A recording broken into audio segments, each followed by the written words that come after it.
Bonjour, dans cette partie, nous allons essayer de mettre en place une application de gestion des étudiants et des filières en utilisant les listes simplement chaînées basées sur des structures de données.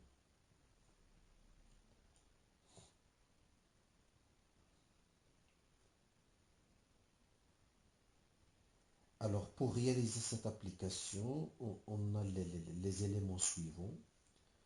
On suppose que nous avons exactement 10 filières. Chaque filière a un nom, une liste d'étudiants dont le nombre n'est pas connu au préalable, comme montré dans la figure ci-dessous. Donc, pour cette première filière, on a 3 étudiants. Pour cette deuxième filière, on a un étudiant. Pour cette filière, on n'a aucun étudiant, et ainsi de suite. Donc, on peut avoir exactement 10 étudiants. L'application doit permettre à ses utilisateurs de créer une filière, afficher le détail d'une filière, afficher la liste des filières, c'est-à-dire toutes les filières appartenant à ce tableau. Créer un étudiant et l'associer à une filière, afficher le détail d'un étudiant, afficher la liste des étudiants d'une filière. Alors à la fin de cette application, nous serons capables de euh, modéliser une application basée sur les structures de données en C, créer les structures de données, utiliser un tableau de type non primitif, par exemple, comme type de traitement, ajouter une filière à ce tableau et afficher le tableau. Utiliser une liste chaînée, comment par exemple ajouter un élément à la liste chaînée et comment afficher la liste chaînée. Et comment surtout combiner l'utilisation des tableaux avec les listes simplement chaînées. Alors pour réaliser cette application, il faut commencer par déjà une chose très importante dans la programmation. Il s'agit du concept de diviser pour régner. Donc c'est pour cela que nous allons diviser notre application en plusieurs modules maîtrisables. Ainsi, chaque module est une petite application qu'on peut maîtriser facilement, c'est-à-dire écrire son code qui répond exactement aux besoins de l'utilisateur ou bien qui permet exactement de résoudre notre problème. Alors, la question qui se pose, c'est comment diviser notre problème en sous-problèmes. Alors, pour l'application de gestion des filières étudiants, nous avons tout ce qui est en bleu, ça concerne les filières. Par exemple, ici, l'objectif est d'afficher le détail d'une filière, afficher la liste des filières. Aussi, ici, nous avons les informations des filières qui se trouvent dans le tableau. Et pour les informations en rouge foncé, nous avons par exemple ici créer un étudiant, afficher le détail d'un étudiant, afficher la liste des étudiants et chaque étudiant il a un numéro, un nom, un prénom et ainsi de suite. Donc après cette première réflexion, on constate que nous avons deux parties indépendantes qui peuvent être indépendantes qui sont les filières.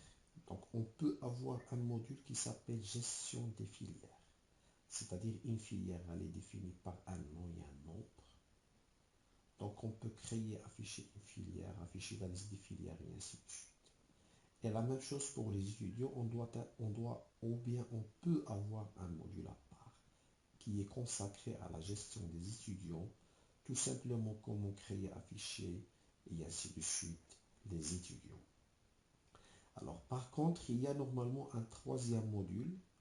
Ce module-là, surtout la dépendance entre la filière ou bien entre chaque filière et les étudiants. Parce que chaque filière, elle a une liste des étudiants. Par exemple, ici dans ce cas, on va créer un étudiant et l'associer à une filière. Comment afficher la liste des étudiants d'une filière? Donc ici, on doit, pour répondre à ces deux fonctionnalités, par exemple cette fonctionnalité de manière complète, on doit avoir les deux choses. On doit avoir la filière et l'étudiant. À ce moment-là, on peut dire qu'il y a une dépendance entre filière et étudiant. Alors à ce moment-là, on peut faire appel à un troisième module qui sera consacré aux besoins qui sont dépendants, c'est-à-dire comment créer par exemple un étudiant et l'associer à une filière, comment afficher la liste des étudiants d'une filière. Donc ce troisième module va être consacré à cette partie-là. Alors pour le module 1, qui est la gestion des filières, tout simplement, on doit assurer les fonctionnalités suivantes, à savoir créer une filière, afficher le détail d'une filière, ajouter une filière au tableau, afficher le tableau de filière, rechercher une filière, et ainsi de suite. On peut avoir autres besoins. Et pour répondre à ces besoins-là, on doit suivre les étapes suivantes. Bien sûr, pour chaque application, parce que déjà ce module-là, il s'agit d'une petite application. Pour réaliser chaque application, qu'est-ce qu'il faut faire en premier lieu? Il faut proposer un modèle pour préciser les données à gérer. Donc, une fois proposé le modèle, à ce moment-là, on peut passer à l'étape 2 qui est la création des structures de données. Ensuite, une fois les structures de données sont définies, à ce moment-là, on peut créer les fonctions qui vont permettre de répondre aux besoins ou bien de résoudre le problème. Et bien sûr, pour exécuter notre application, on doit avoir une fonction qui s'appelle main. Donc, cette fonction main, elle va définir notre scénario d'exécution. Alors, nous allons commencer par la première étape, qui est la modélisation de notre application. On constate déjà que les filières, chaque filière, elle est définie par un nom et le nombre d'étudiants qu'elle peut avoir. Donc, pour ce faire, on constate que tous les enregistrements partagent deux informations importantes qui sont le nom et le nombre. C'est pour cela qu'on peut créer un modèle et ce modèle-là a deux informations qui sont le nom de type chaîne de caractères parce que le nom c'est une chaîne de caractères. Et dans la programmation, on sait de préférence, une fois avoir une chaîne de caractères, il vaut mieux utiliser un pointeur qui représente l'adresse de la première case de la chaîne de caractères. Et ensuite, cette deuxième information qui représente le nombre. Ici, c'est un entier parce que le nombre ici, comme on le constate dans les exemples, il s'agit d'un simple entier. Donc ce modèle-là, dorénavant, il va nous permettre de créer des enregistrements. Par contre, l'information une filière à une liste d'étudiants est laissée au module 3. Donc, on ne va pas la gérer dans cette première partie. Donc, une fois définir le modèle, bien sûr, maintenant, on peut créer les structures de données à partir de ce modèle-là. Donc, la création des structures de données, c'est une simple traduction à partir du modèle. À savoir, il faut utiliser le mot-clé type F, extract, le début et la fin. Et à l'intérieur, on met toutes les informations qui concernent notre modèle. Alors ici, nous avons un tableau de chaîne, bien une chaîne de caractères qui représente le nom et un entier qui représente le nombre. Et dorénavant, nous allons utiliser ce type-là, c'est-à-dire le type filière, pour créer des filières. Alors, cette première partie va donner lieu à la définition d'une structure de données. Donc nous allons tout simplement mettre type-def, extract, et ici on va mettre filière. Bien sûr, nous sommes en train d'implémenter en langage C cette première application. Alors nous avons dit que notre structure de données contient deux informations importantes. La première information, il s'agit du nom de type chaîne de caractères. Et la deuxième information concerne le nombre d'étudiants. Donc, dorénavant, qu'est-ce que nous avons maintenant? Nous avons une structure de données qui s'appelle filière.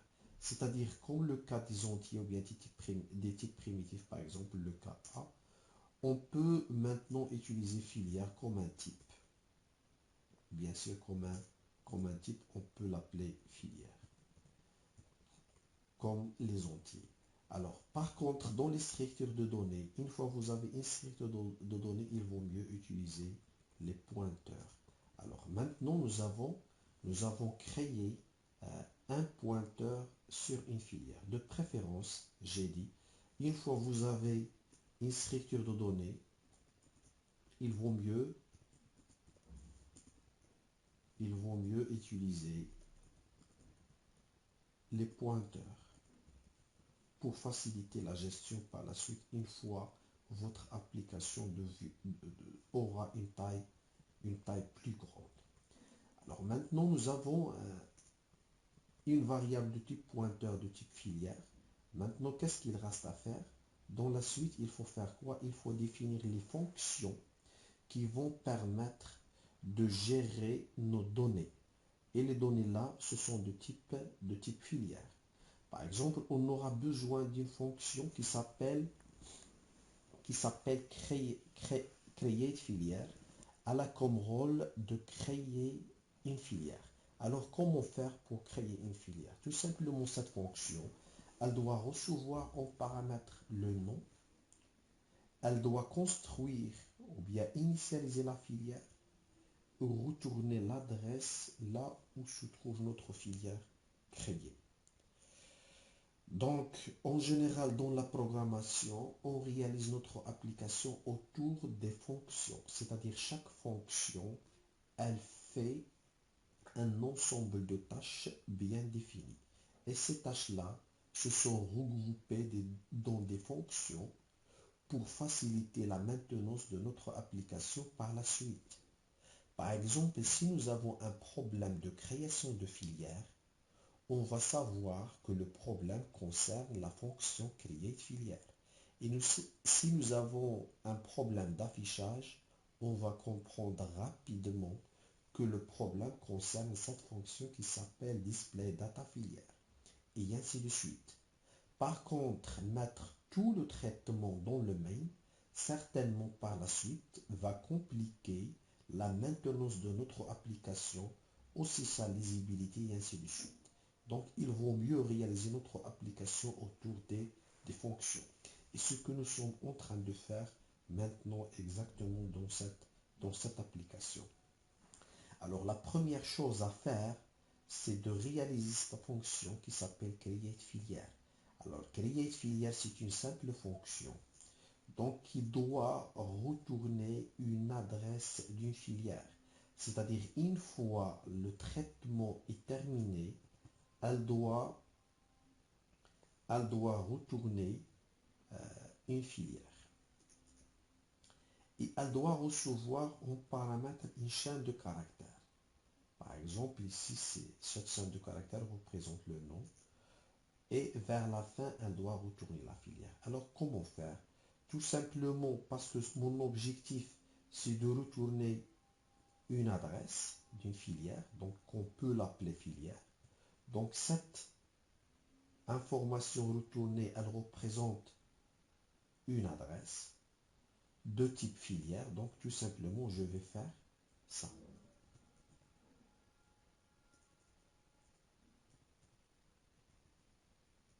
Pourquoi? Parce que l'objectif, c'est de retourner une filière. Ou bien une adresse d'une filière. C'est pour cela que je dois commencer par créer une adresse d'une filière. Et cette adresse-là qui sera retournée vers la fin. Mais avant la retourner, il faut bien sûr faire un ensemble de traitements. Ce traitement-là, il a comme objectif de faire quoi? De faire deux choses principales, qui est déjà allouer l'espace mémoire en deux étapes. Allouer l'espace et ensuite initialiser.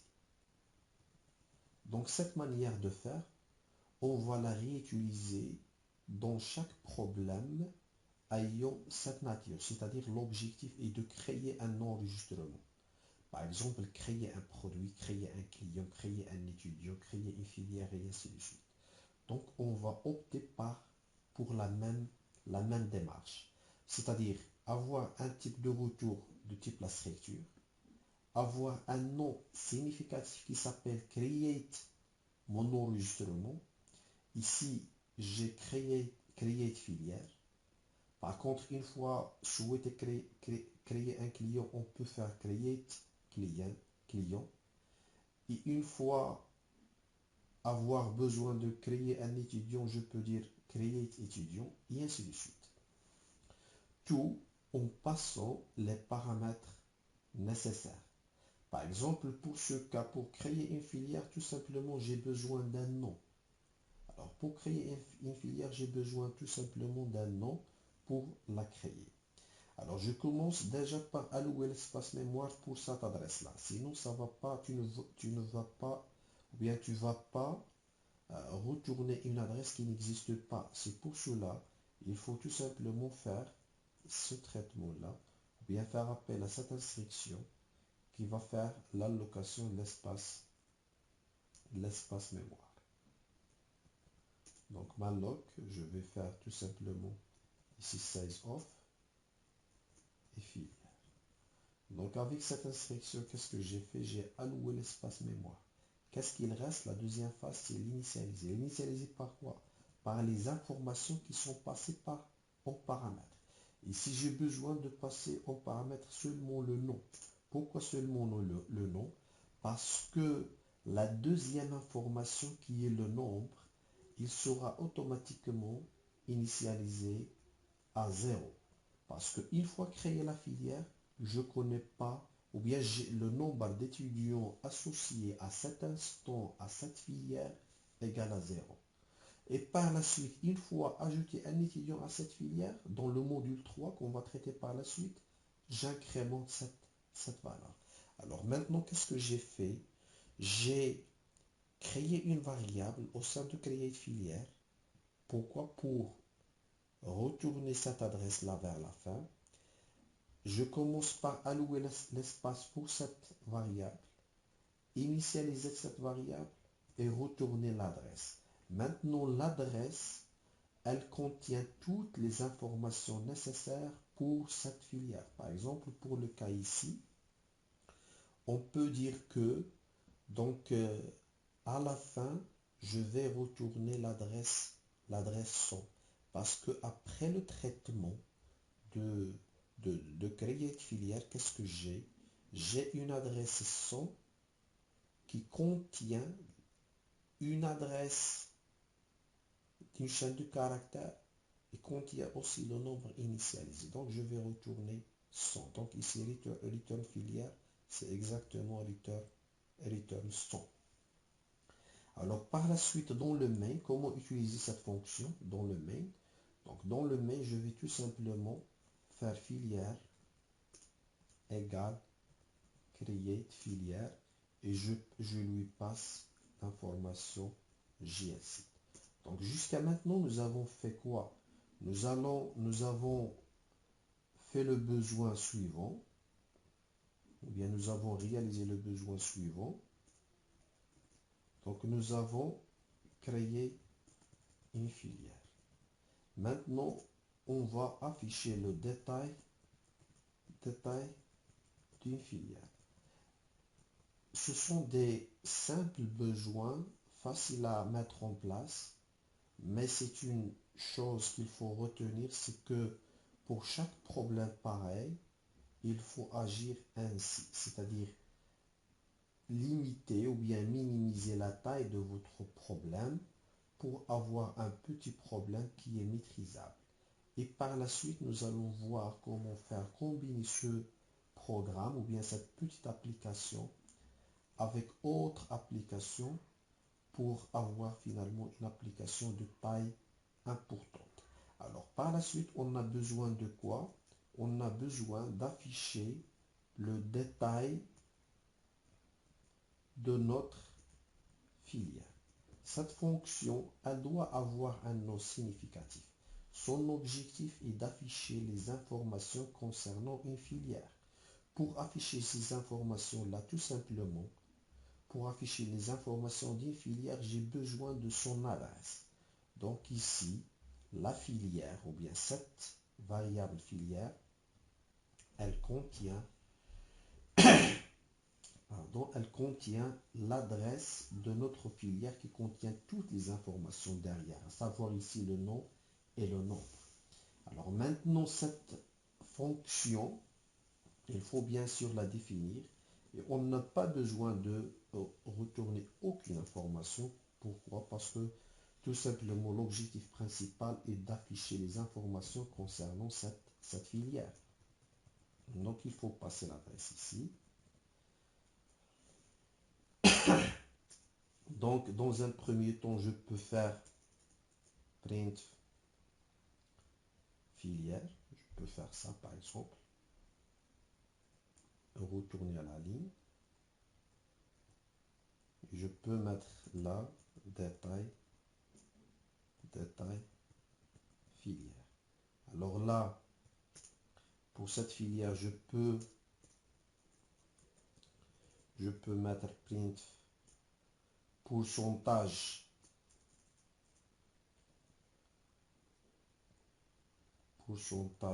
S, ou bien je peux mettre non, deux points, pourcentage S, et ici afficher le nom de notre filière.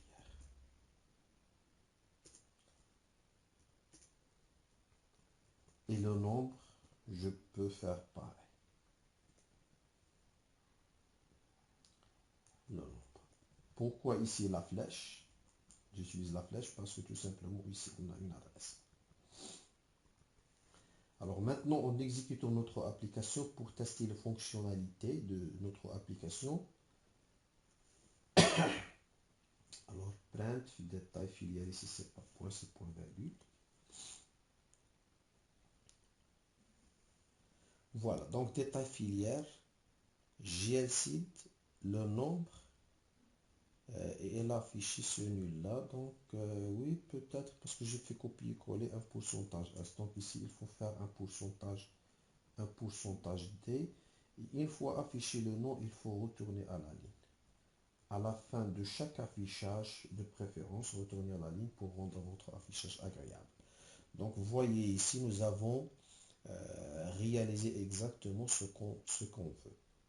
Mais la chose la plus importante à retenir, c'est que nous avons un module simple à gérer. Nous avons la gestion des filières. Donc pour réaliser ça, nous allons créer la structure de données qui contient deux informations tout simplement. Et par la suite, on a besoin de faire quoi? On a besoin de créer une filière et afficher le détail des filières. Pardon. Donc, la taille du problème est minimisée, la taille du modèle est limitée, le nombre de besoins est petit.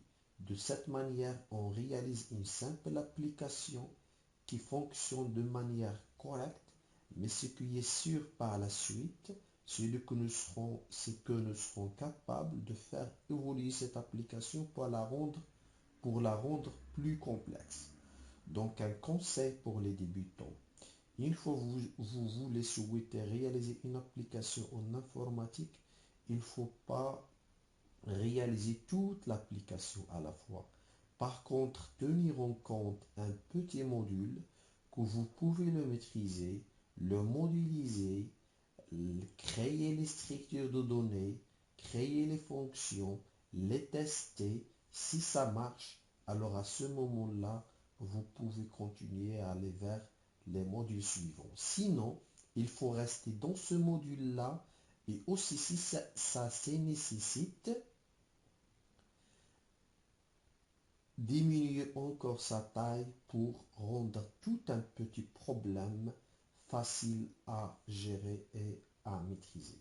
Donc dans la partie suivante, nous allons voir comment gérer un tableau de filière.